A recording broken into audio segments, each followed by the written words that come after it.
Hard to look away, isn't it?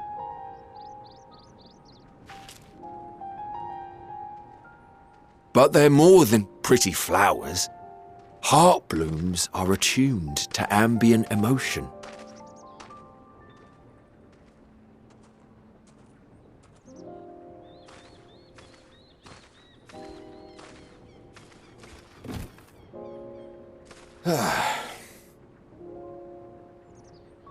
You don't seem convinced, but believe me, it's true. This ashen grey, for instance, it mirrors the anxiety and urgency of those working nearby as they rush to fulfill sudden orders. Intense feelings like those spur the petals to change colour. Bright glowing hues in the presence of joy, dark subdued shades for frustration or despair. Yet even with the collected wisdom of Charlian at our disposal, we've yet to identify the underlying principle of this empathic effect. And there are other mysteries besides.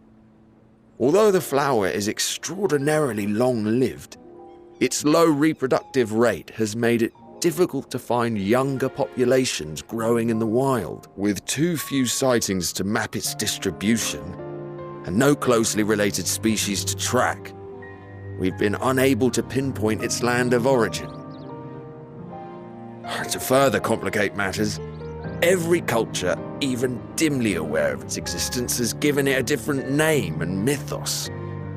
Our attempts to study it via the historical record have been an exercise in frustration. As an avid botanist myself, I should one day like to unravel the Heartbloom's secrets. But I'm afraid other duties must take precedence. I will leave you to your thoughts.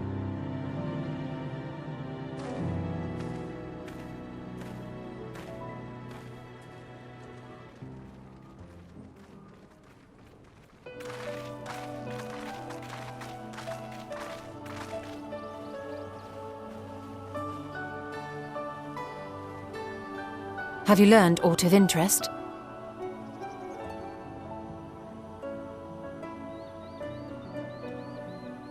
A flower that reacts to one's feelings? Strange. I must say, I have never heard of such a thing.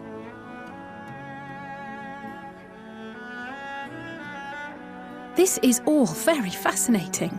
But as it stands, we've failed to gain any significant insight into the Forum's undertaking. Indeed.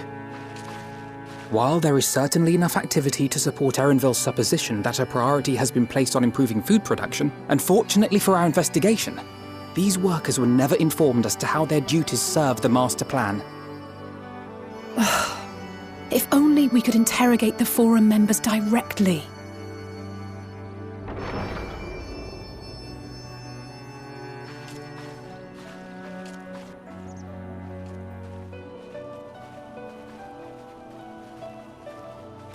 Isn't that the entrance to the Archaean?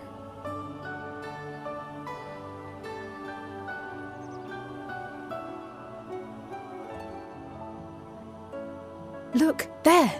I think that's Erenville.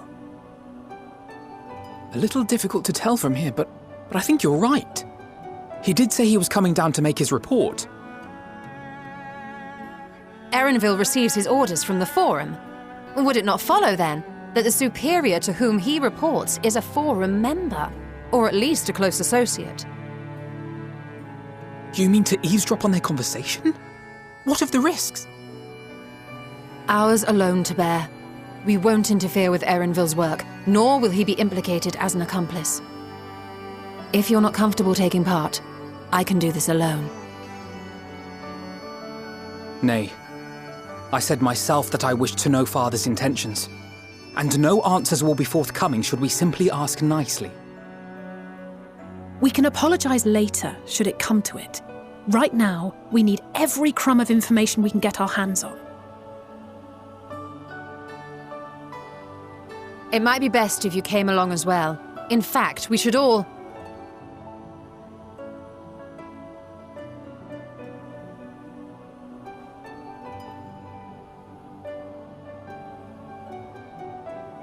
cryo?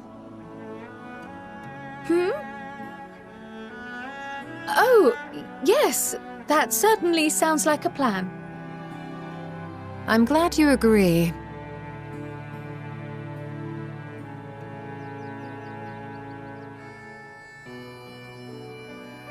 Quickly! Erenville is on the move. We need to get closer before we lose him.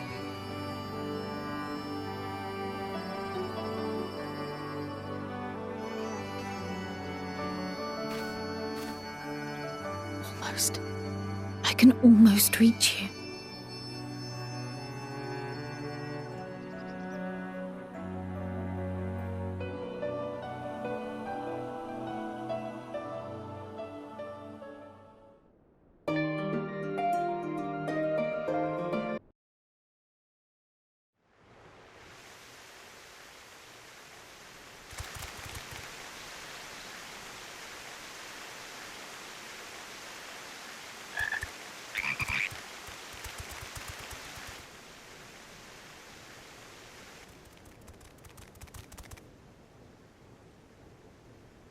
I trust you will find your compensation to be more than satisfactory.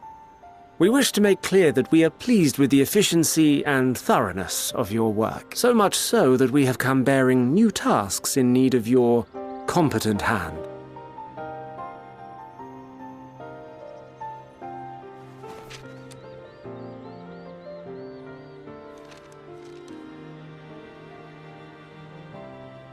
Another lengthy list. If I may speak frankly, the Gleaners have been pushed to the point of collapse by your unending demands. We are not familiars to be exploited. We are Sharlayan scholars, and we deserve an explanation for this unseemly treatment. What warrants such urgency?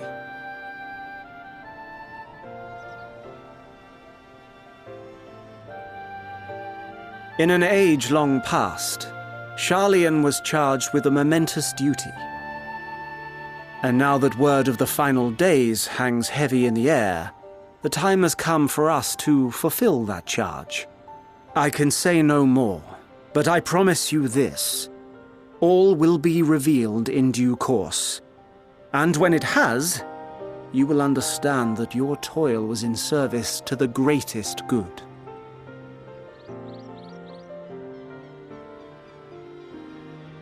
Then I will do your bidding.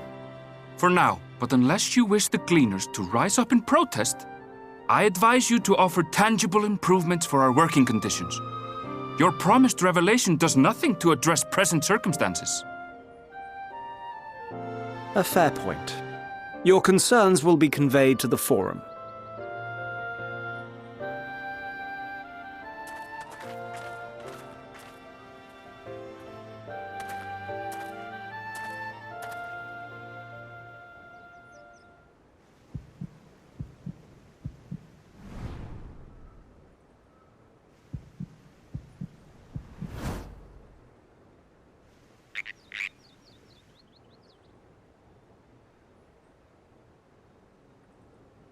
I hope that was informative. You may consider my debt to you repaid in full. While I do have my reservations about the Forum, I want to believe that they have our best interests at heart. Which is why I'm reassured that you're busy sniffing out the truth of things. We can ill afford to place all our eggs in one basket, this master plan of theirs, without first understanding the risks involved.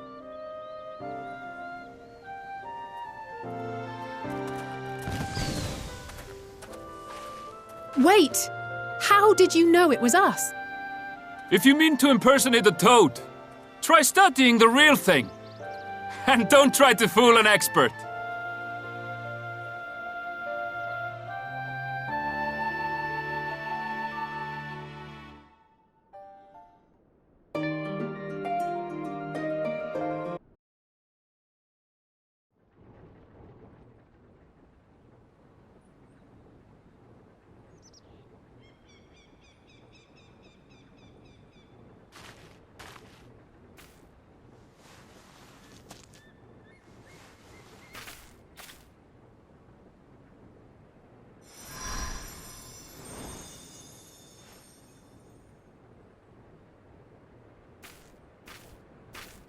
you. The spell will keep it from wilting. She said you would need it for the journey ahead.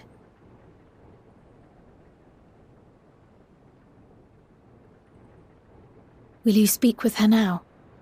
I cannot hope to match Minfilia's clarity, of course, but...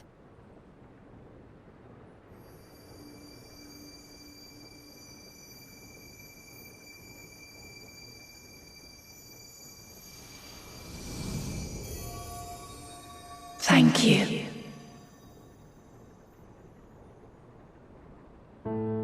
Do not worry. She has lent me her body for only a moment. Just as I could not save the first from the flood of light, it has become arduous for me to interact with the physical world without assistance. Though I might converse with you for a time, the incorporeal form I assumed on the ship would be incapable of casting even the simplest enchantment.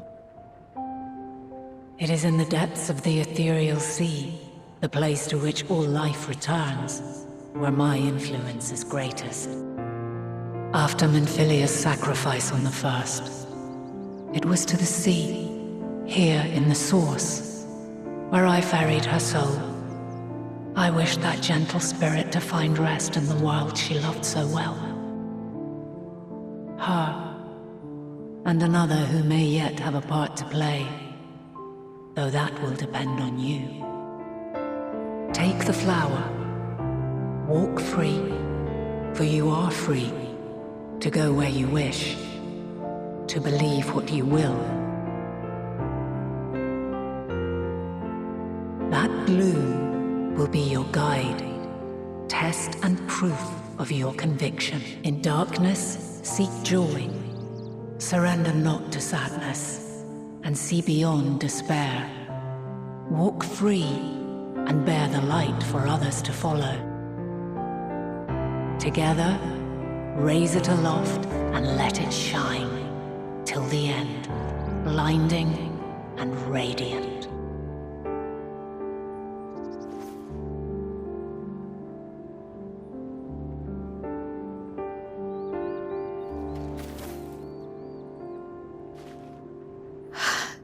That was all too brief. Already she seems so far away.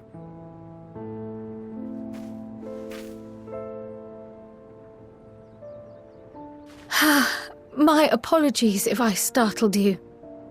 Ever since we began our descent into Labyrinthos, I had sensed another's will, straining to reach out. Even with my particular talents, though, I was unable to make a connection at first. So weak and tenuous it was, once I took hold of that wispy thread. Imagine my surprise to discover it was Heidelin herself. Needless to say, it seemed wise to learn what we could before letting go. Her answers were more cryptic than I would have liked, but at least she left us with a guide of sorts, that unusual flower.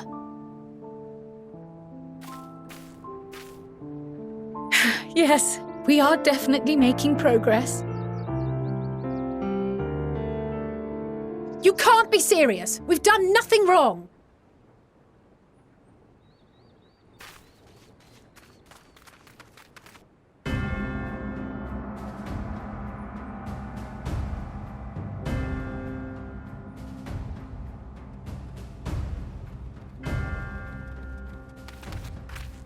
Master Fortuno? What business has the Forum with us? Obstruction and suppression, apparently. Mistress Baldessian, our records show you facilitated the Scions' entrance into Sharlayan by claiming them as assistants for your organization. We are aware of your investigations. After alerting the major institutions to the presence of potential troublemakers, we received word from an Archean custodian, a group operating under the auspices of the students, skulking about Labyrinthos and engaging in clandestine behavior. Clandestine? We may not have entered Sharlayan as Scions, but we did naught to conceal our identities. Our only purpose in this city is to seek the truth. I can think of no reason why our actions should warrant the Forum's intervention. 'Tis not our way to discourage the pursuit of knowledge, but the timing of such pursuits must be considered, not to mention their potential impact. With the world in chaos, we, the true caretakers of wisdom, have committed ourselves to an undertaking that demands the utmost discretion. And we will not risk its success by turning a blind eye to disruptive foreign elements in our midst. What then is to be our fate? Will you put us on a ship back to Eorzea? The Forum will convene to examine your case. The results of said inquiry will determine your future in this city. As for your absent companion, he has already been detained. Grah! But why? Is reading a crime now, too? Reading is encouraged, celebrated even. Not, however, of the volumes shelved in the restricted section of the library.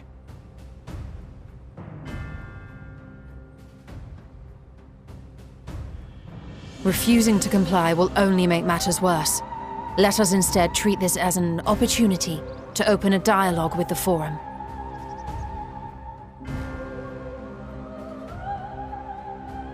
Silence is often one's best defense. But enough. This is not the place for debate.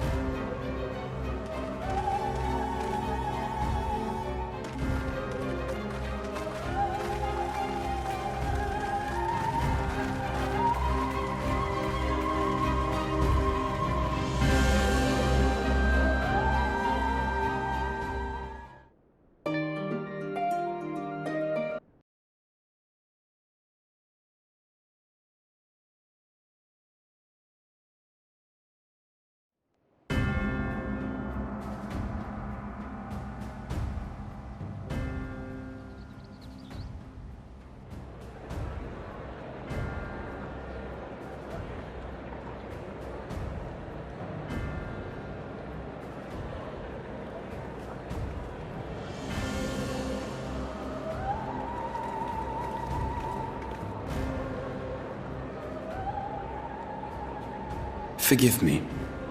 I was careless. We would have been detained regardless. This way, at least, we managed to stay together. I trust your time within the Forbidden Archives was well spent.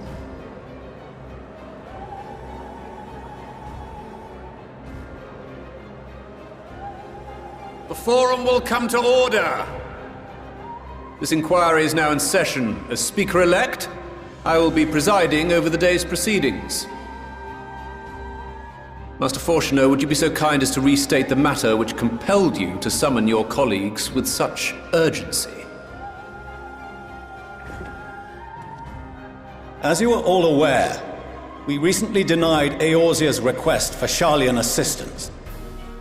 Since then, certain individuals dissatisfied with our decision have taken it upon themselves to interfere with our work. They entered our nation masquerading as associates of the students of Baldessian. But these malcontents are better known as the Scions of the Seventh Dawn. These militants wield influence with both the Eorzean and Eastern alliances, and are inextricably involved with the crises presently afflicting the world at large. Loose in our city, these warmongers sought to meddle with and expose matters of state secret. What are they, if not a dire threat to be expelled?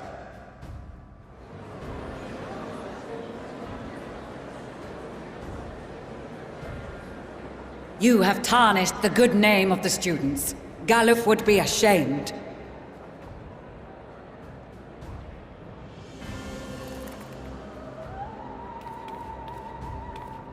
Galuf Baldessian was never one to forsake his fellow man. Even if this nation closed every door and retreated from the world, he would have found a way to help the Scions, help every soul of this star fight back against the coming doom.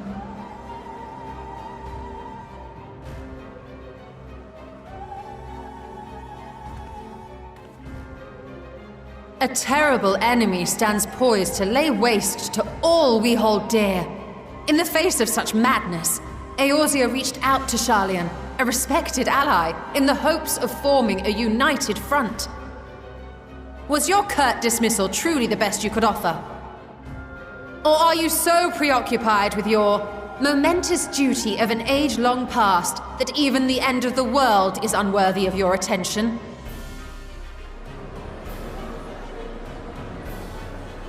Whence came this revelation? From the mouth of a Forum member within fortuitous earshot. Then it seems your findings support my own.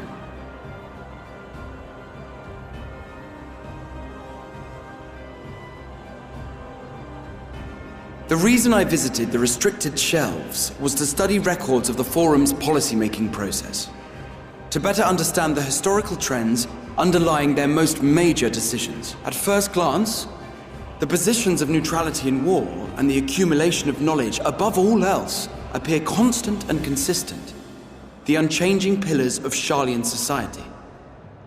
And once upon a time, I might have left it at that. These days, however, I am more attuned to the subtleties of governance, and so I noticed something odd.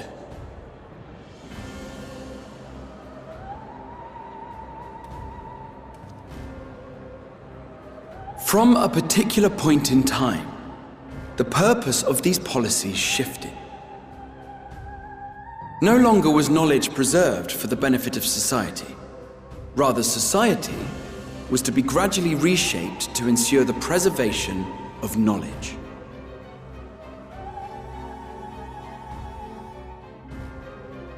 The most conspicuous and telling change was the one which befell Labyrinthos. Once little more than an oversized storehouse, an enormous allocation of funds saw it transformed into an advanced research and archival facility. I also discovered a fascinating account on the finances of our Dravanian colony. The settlement attracted students from far and wide, and the connections and tuition fees thus acquired were funneled into further improvements for the archives. Now, there is no question that our nation's progress is tied to the acquisition of wisdom. Nevertheless, the vast resources diverted for this purpose borders on the obscene. But returning to the matter of when, our change in course appears to have been made some 270 years ago. The very same period when Sharlayan scholars in the hinterlands began a formal study of the ethereal sea. You found something, did you not? And whatever it was, gave rise to your oh-so-important duty. Mind your tongue, Archon. If you had seen...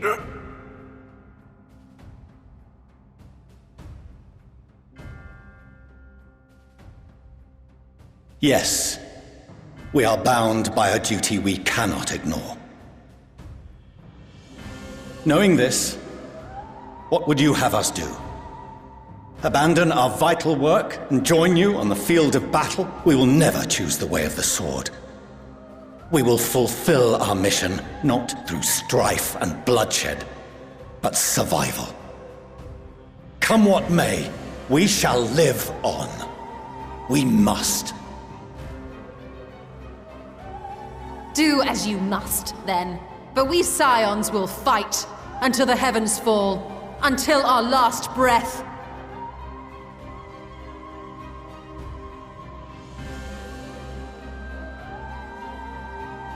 Such misguided zeal.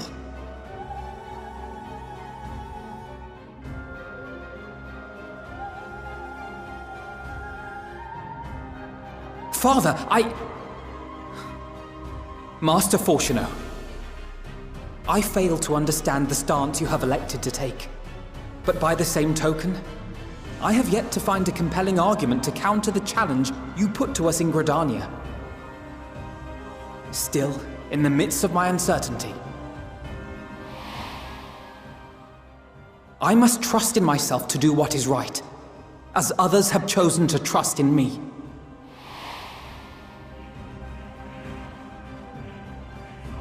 So I will continue, as I always have, weighing the consequences of my every action, and allowing my hope for the future to inform my decisions. That's quite enough. Have you all forgotten the reason for this assembly? Skolok Monteshane. He's the head of the studium and an old friend of my grandfather's. Honestly, every discussion devolves into some interminable debate. Terrible habit. Let's return to the topic at hand, By their own admission, these scions have resolved to fight alongside the Eorzean nations against the doom which swift approaches. But there exists no evidence of an attempt to incite our citizens to do the same. Furthermore, while our decision may well have been the correct one, we cannot simply bull our way through these disagreements without inviting doubts or objections. Put yourselves in their place. Who among you would leave a tome unopened if an elder forbid you read it with no reason given? Now, if we're to quell further discontent, then we must conclude this matter with a fair and even hand.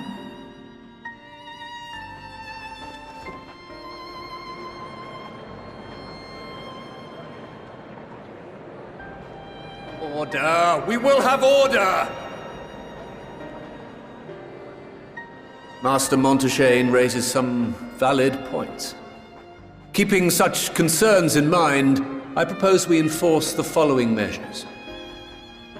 Until further notice, the students of Baldessian are to cease any and all activities within the domain of Sharlayan. You will also refrain from any further investigation into the Forum's decisions and duties.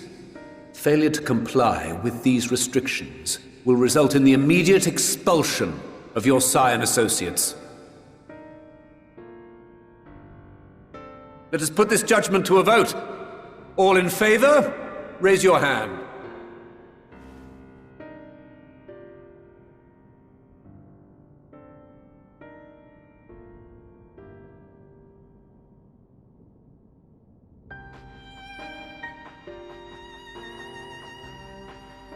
I count 51 for and 48 against. Students, Scions, you have heard the Forum's judgment. Pray abide by it, or face the consequences.